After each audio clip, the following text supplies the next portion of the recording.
If we think about it, there's so many things in life that we fear. There is, though, one of these fears we seldom believe will account for a lot of us, and that is the fear of public speaking. This video will talk about the fear of public speaking, what it is, how it makes us feel, and how we can overcome it. No matter who we are and how accomplished speakers that we are, we will always be nervous when speaking in front of a crowd. And this video will act as a tool to help you through this, no matter whether it be a small group or a large crowd. To show your support for the channel, please press the like button, subscribe to the Mind Live channel, leave your comments, and click the notification bell to be aware of future videos. This is our fear of public speaking, and I look forward to seeing you on our next journey. We are intricate in our nature. We all carry our desires and fears that are woven within us to the most finite of threads. And our fears stretch beyond the most vivid of imaginations. Some of us fear heights, some for closed spaces, some even spiders. There is, though, one fear that can impact anybody, that we don't need to board a plane or yonder into the woods to find. It is the fear of public speaking. This video will define what public speaking phobia is all about, what it feels like to expose ourselves to others, and what we can do to overcome it. So how do we define our fear of public speaking? The fear of public speaking is known as Glossophobia. This involves our assessment of shame and judgment that we may feel from others as we present ourselves in discourse. As the term suggests in Greek, glosso, the importance of the tongue, and phobia is the dread we carry of it. Interestingly, according to the US National Library of Medicine, it affects 15 to 30% of the population worldwide. It is in essence an emotional reaction that hijacks our brain to make us think that we are not worthy among the company of others, terrified of making a mistake.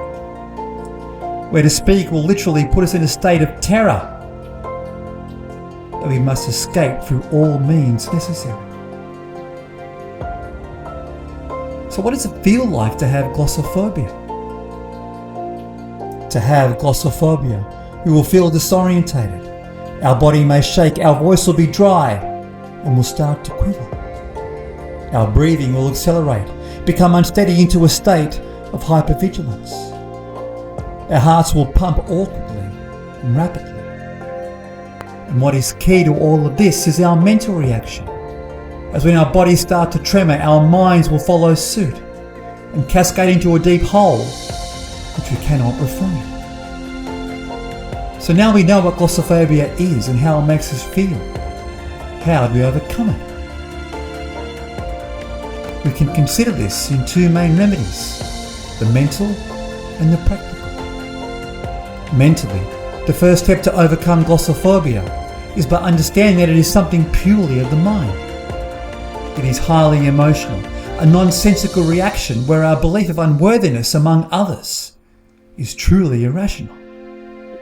Where secondly, we can mentally reverse this tide by knowing our bodies to acknowledge these reactions as what they are, slowing down our breathing to allow our brain to mentally adjust and eventually challenge the rationale of our unworthiness. Practically, we can then empower our confidence by firstly infusing ourselves with key vocabulary to understand the thesis of our speech, to share a story that you are comfortable to deliver. This allows you to set a foundation, to form a structure, to introduce, outline and summarize your argument. And finally, it is to repeatedly simulate and practice. Check out the physical surroundings and any visual aids in advance, and consider your vocal tone, pace, and posture, as your astuteness in these initiatives will build your confidence in delivery. This, of course, is only a starting point, and there is so much more detail that can be discussed. We can now appreciate the concept of glossophobia, to understand we can empower ourselves to overcome it.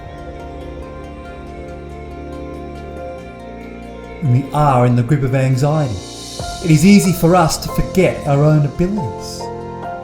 When no matter how many times we manage to work our way through adversity, it becomes so easily forgotten. And when it comes to glossophobia, or any phobia by that means, we let our emotions get away from us, dragging us back into the past, making us feel unsafe. We're experiencing the same pain again and again. The truth is, even when we are fretting on stage, or even when talking in small groups, most of us do not know that we are struggling. And while it is normal to be nervous in public discourse, we can take solace in the understanding that our fear of shame and judgment is something that we all share.